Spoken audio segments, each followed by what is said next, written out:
بسم اللہ الرحمن الرحیم۔ السلام علیکم ورحمۃ اللہ وبرکاتہ۔ عزیز طلبہ و طالبات، ہم کتاب اصول الشاشی سے فصل فی الحقیقت والمجاز کا بیان پڑھ رہے تھے۔ حقیقت اور مجاز کی تعریف کے بعد اس کی چند مثالیں آپ نے پڑھی تھی،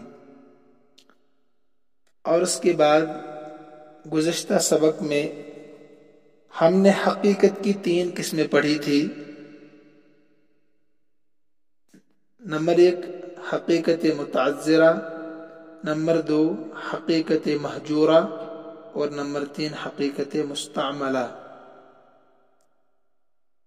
اور ساتھ میں آپ نے پڑھا تھا وَفِي الْقِسْمَيْنِ الْأَوَّلَيْنِ يُصَارُ إِلَى الْمَجَازِ بِالْاتِّفَاقِ، پہلی 2 قسموں میں انہیں حقیقت متعذرہ اور حقیقت مہجورہ، پہلی 2 قسموں میں بالاتفاق لفظ کو مجازی معنی کی طرف پھیر دیا جائے گا۔ متعذرہ میں اور مہجورہ میں لفظ کے حقیقی معنی چھوڑ کر مجازی معنی مراد لیے جائیں گے۔ ان دونوں کی تعریف اور ان کی مثالیں بھی آپ نے الحمدللہ پڑھ لی تھی۔ حقیقت متعذرہ کی تعریف کیا تھی؟ لفظ کی وہ معنی حقیقی ہے جس پر بغیر مشقت کے عمل کرنا ممکن نہ ہو، بغیر دشواری کے عمل کرنا ممکن نہ ہو۔ مثلا کسی نے قسم کھائی کہ میں اس درخت یا اس ہانڈی سے نہیں کھاؤں گا، تو چونکہ عین درخت یعنی لکڑی یا عین ہانڈی وہ برتن جس میں کھانا بنایا جاتا ہے، ان دونوں کا کھانا مشکل ہے نا، تو ایسی صورت میں مجازی معنی مراد ہوں گے۔ یعنی درخت کے نہ کھانے سے مراد اس کا پھل، اور اسی طریقے سے ہانڈی نہ کھانے سے مراد جو ہانڈی میں پکایا جاتا ہے۔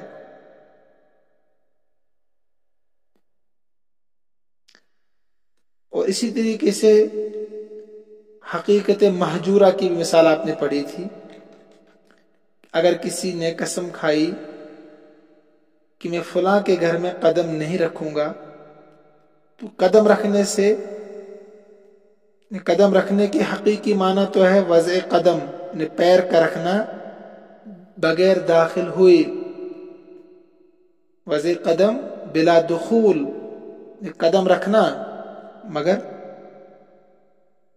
خود باہر رہنا، دروازے کے باہر کھڑے ہو کر پیر پھیلا کر ان کو اندر رکھ دینا۔ لیکن یہ معنی عرف میں چھوڑ دیے گئے ہیں، یہ معنی مراد نہیں ہوتے ہیں۔ تو لہذا وہاں بھی بتایا تھا کہ یہاں مجازی معنی یعنی عموم مجاز کے طریقے سے محض گھر میں داخل ہونا مراد ہوگا، تو قسم کھانے والا ننگا پیر داخل ہو، جوتا پہن کر داخل ہو، باہر 2 صورت وہ قسم توڑنے والا ہو جائے گا، خانس ہو جائے گا۔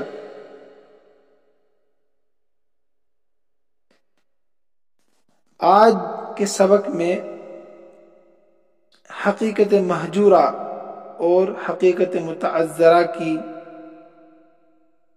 شکل میں مجاز کی طرف رجوع کرنے کی ایک مثال اور دی جا رہی ہے۔ یعنی حقیقت مہجورہ کی صورت میں مجازی معنی مراد لے جائیں گے، اس کی ایک مثال آپ کے سامنے صاحب کتاب رحمۃ اللہ علیہ لا رہے ہیں۔ وعلی ھذا قلنا، اور اسی اصول کی بنیاد پر اصول کیا ہے کہ حقیقت مہجورہ میں بھی مجازی معنی مراد لیے جاتے ہیں۔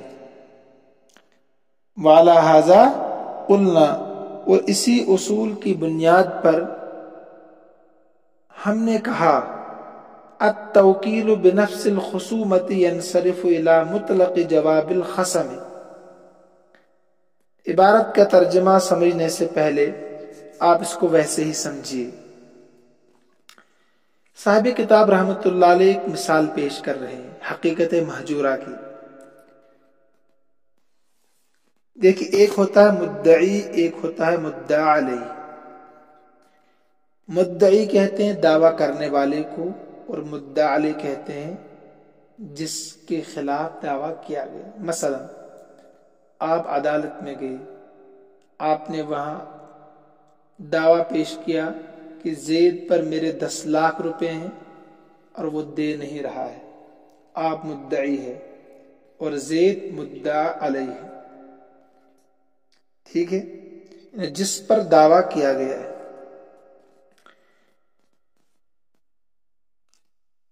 اب جو مدعا علیہ ہے نا زید، اس نے اپنی طرف سے ایک وکیل طے کیا۔ اس وکیل کو کہتے ہیں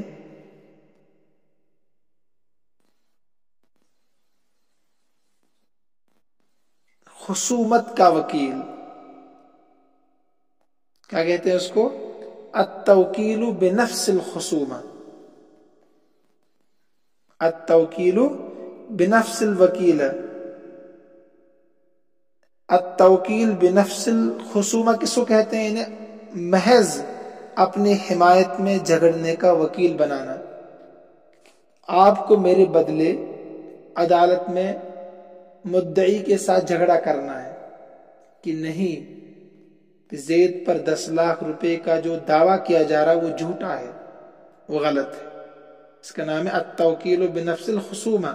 انہیں محض اپنی حمایت کے لیے، اپنی بات کو منوانے کے لیے جو وکیل بنایا جاتا ہے اس کا نام ہے التوکیل بنفس الخصومہ۔ تو زید نے جو وکیل بنایا ہے تو اس لیے بنایا ہے تاکہ وہ مدعی نے، یعنی آپ نے جو دعویٰ پیش کیا عدالت میں، وہ اس دعوے کو جھوٹا ثابت کر سکے۔ توکیل بنفس الخصومہ کا حقیقی معنی کیا ہے؟ حقیقی معنی یہ ہے کہ وہ ہر بات پر لفظ لا کہے۔ آپ کہہ رہے ہیں کہ زید نے فلاں دن مجھ سے 10 لاکھ روپے لیے تھے، تو اس وکیل کی حقیقی ذمہ داری، حقیقی معنی اس وکیل کے یہ ہے کہ وہ کہے کہ نہیں، یہ جھوٹ بول رہے ہیں، آپ جھوٹ بول رہے ہو۔ پھر آپ نے کہا کہ میرے پاس گواہ ہے، تو وہ وکیل پھر کہہ رہا ہے کہ یہ جھوٹے گواہ ہے۔ آپ کاغذ دکھا رہے ہیں تو وکیل کہہ رہا ہے کہ یہ کاغذ بھی جھوٹے ہیں۔ اس کا حقیقی کام تو یہی ہے کہ آپ کی ہر بات کو جھوٹا قرار دے، حقیقی معنی۔ جو توکیل بنفس الخصومہ ہوتا ہے اس کا حقیقی معنی یہی ہے، اصل کام اس کا یہی ہے کہ آپ کی ہر بات کو رد کرتا رہے، جھوٹا قرار دیتا رہے، ٹھیک ہے۔ لیکن یہ حقیقی معنی شریعت کی وجہ سے چھوڑ دیے گئے ہیں، یہ سمجھنا آپ کو ہے۔ یعنی حقیقی کام تھا اس کا کہ آپ کی ہر بات کو یہ لفظ لا کے ذریعے سے رد کرتا رہے کہ آپ جھوٹ بول رہے ہیں۔ لیکن یہ حقیقت ایسی ہے کہ جو مہجورہ ہے، یعنی شریعت نے اس کو جائز قرار نہیں دیا ہے کہ آپ کی ہر بات کو رد کرتا رہے۔ اسی کا نام ہے حقیقت مہجورہ، اس کو شریعت نے ترک کر دیا ہے، چھوڑ دیا ہے۔ تو لہٰذا یہاں پر مجازی معنی مراد لے جائیں گے۔ کس کے معنی؟ مجازی معنی مراد لے جائیں گے۔ اب مجازی معنی کیا ہے؟ مجازی معنی یہ ہے کہ یہ وکیل اب مطلق وکیل ہوگا، صرف میری حمایت میں، زید کی حمایت میں لڑنے والا وکیل نہیں ہوگا، بلکہ اس کو اختیار ہوگا کہ جہاں اس کو لا کہنا ہے تو وہاں لا کہے، اور جہاں اس کو نعم کہنا وہاں نعم کہے. یہ کسی بات کو رد کرے آپ کی اور کسی بات کو قبول کرے. شرعی اعتبار سے قرآن نے کہا ولا تنازعوا، تم جھگڑا مت کرو. تو یہ ہر بات پر جب جھگڑا کرے گا تو فیصلہ کیسے ہوگا؟ یعنی حقیقی معنی تو یہی تھے، کیونکہ زید نے وکیل بنایا ہے اس لیے تھا کہ میں عدالت میں بچ جاؤں، لیکن حقیقی معنی پر یہ عمل نہیں کرے گا، بلکہ مجازی معنی پر عمل کرے گا. مجازی معنی یہ ہے کہ وکیل انصاف کے ساتھ کام کرے. کس کے ساتھ؟ انصاف کے ساتھ کام کرے. جہاں اس کو لا کہنا وہاں لا کہے، غلط بات کو غلط کہے اور درست بات کو درست کہے. یہ مجازی معنی ہے. تو جو حقیقی معنی تھے وہ چھوڑ دیے گئے ہیں، اسی کا نام ہے حقیقت مہجورہ. تو یہ حقیقت مہجورہ کی مثال آپ کے سامنے پیش کی جا رہی ہے کہ حقیقی معنی چھوڑ دیے گئے ہیں، لہذا مجازی معنی مراد لیں گے. اور مجازی معنی یہ ہے کہ وکیل کو کل اختیار ہوگا کہ جہاں وہ مناسب سمجھے گا انصاف کے ساتھ تو آپ کی بات کو رد کر دے گا، جہاں وہ سمجھے گا انصاف کے ساتھ تو آپ کی بات پر لبیک کہے گا، یعنی اس کو مان لے گا. ٹھیک ہے؟ تو حقیقی معنی کیا تھے پھر سمجھیے کہ وہ ہر بات کو ریجیکٹ کرے آپ کی، چاہے وہ سچ ہو یا جھوٹ ہو، وہ اپنے مدعا علیہ کو بچائے گا.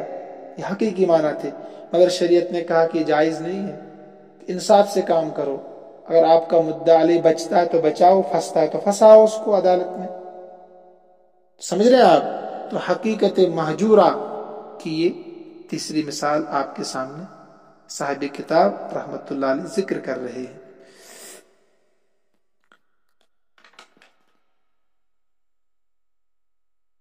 لیکن امام شافعی رحمت اللہ علیہ کے نزدیک یہاں حقیقت پر ہی عمل کرنا ہے، حقیقت پر ہی عمل کرنا ہے. حقیقت کیا ہے؟ کہ اس کو مدعا علیہ نے اسی لیے بنایا ہے وکیل کہ وہ میرا دفاع کرے، ہر صورت میں اس کو بچائے. امام شافعی کہتے ہیں حقیقی معنی پر ہی عمل ہوگا، حقیقی معنی کو چھوڑا نہیں جائے گا، لہذا اس کو ہر حال میں مدعا علیہ کو بچانے کی کوشش کرنی ہے. امام ابو حنیفہ فرماتے کہ نہیں، ایسا نہیں ہو گیا. حقیقی معنی چھوڑ کر مجازی معنی مراد ہوں گے. وکیل کو اختیار ہوگا کہ وہ انصاف کے ساتھ کام کرے، جہاں لا کہنا وہاں لا کہے، جہاں نعم کہنا وہاں نعم کہے. اور بھی بہت ساری باتیں ہیں. فی الحال آپ اس مثال کو سمجھیے اور اب کتاب کا ترجمہ دیکھیے. وعلی ھذا، اور اسی اصول پر. اصول کیا ہے؟ کہ حقیقت مہجورہ کی شکل میں مجازی معنی مراد ہوتے ہیں. قلنا، ہم نے کہا، التوکیل بنفس الخصومہ، اس کا ترجمہ یہ ہوگا توکیل بالخصومہ. توکیل بالخصومہ کا مطلب ہے محض اپنی حمایت میں جھگڑنے کا وکیل بنانا، کہ آپ کو میری حمایت میں جھگڑنا ہے، لڑنا ہے عدالت میں، مجھے بچانا ہے. اس کا نام ہے التوکیل بنفس الخصومہ. اس پر نشان لگائیے اور اصطلاح کو یاد کیجیے. کوئی پوچھ سکتا ہے توکیل بنفس الخصومہ کس کو کہتے ہیں؟ آپ جواب دیں گے کہ ایسا وکیل بنانا جو صرف آپ کے حق میں لڑتا رہے، چاہے آپ ناحق.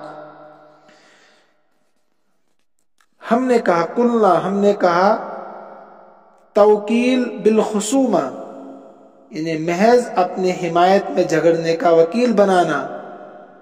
ینصرف الی مطلق جواب الخصم، خصم کہتے ہیں جو مد مقابل ہو، یعنی مدعی، آپ مدعی اور آپ ہی خصم بھی ہے، اور جو آپ کے سامنے ہے وہ مدعا علیہ. ہم نے کہا کہ توکیل بالخصومہ مد مقابل کو مطلق جواب دینے کی طرف لوٹے گی. ینصرف، لوٹے گی، الی مطلق جواب الخصم، خصم کے معنی مد مقابل کو مطلق جواب دینے کی طرف، الا مطلق جواب الخصم، مد مقابل کو مطلق جواب دینے کی طرف، حتی یہاں تک کہ یسع للوکیل، وکیل کے لیے گنجائش ہوگی، این یجیب کہ وہ جواب دے، بنعم لفظ نام کے ذریعے سے، کما یسعہ جیسے کہ اس کے لیے گنجائش ہے، اس کو اختیار ہے، این یجیب بلا کہ وہ جواب دے لا کے ساتھ۔ حقیقی معنی کیا تھے؟ اس کو جواب دینا تھا صرف لا کے ساتھ، کہتے ہیں ایسے ہی اس کے لیے اختیار ہوگا کہ وہ جواب دے نام کے ساتھ بھی، جہاں بچتا ہے تو وہاں بچائے، جہاں پھنستا ہے تو عدالت میں اس کو پھنسائے۔ لأن التوکیل بنفس الخصومہ، کہتے ہیں اس لیے کہ توکیل بنفس الخصومہ، اپنی طرفداری اور حمایت میں جھگڑنے کا وکیل بنانا، اپنی طرفداری اور حمایت میں جھگڑنے کا وکیل بنانا، ترجمہ کر رہا ہوں میں، لأن التوکیل بنفس الخصومہ،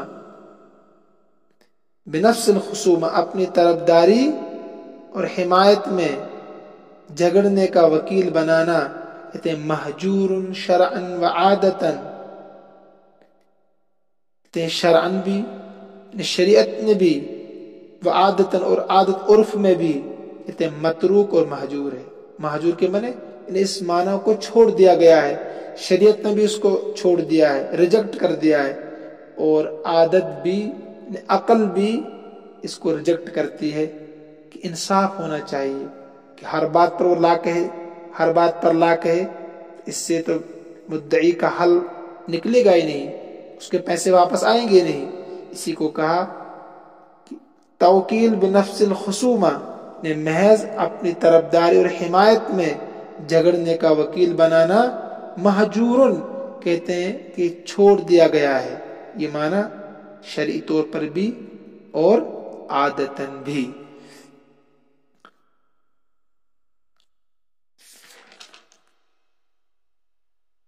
اگلا سبق جو اگلی عبارت ہے یہ لمبی ہے، لہذا آج ہم نے 2-3 لائنیں ہی پڑھی ہے، مگر اس کو سمجھنے کے بعد اگلا سبق آپ کے لیے سمجھنا آسان ہوگا۔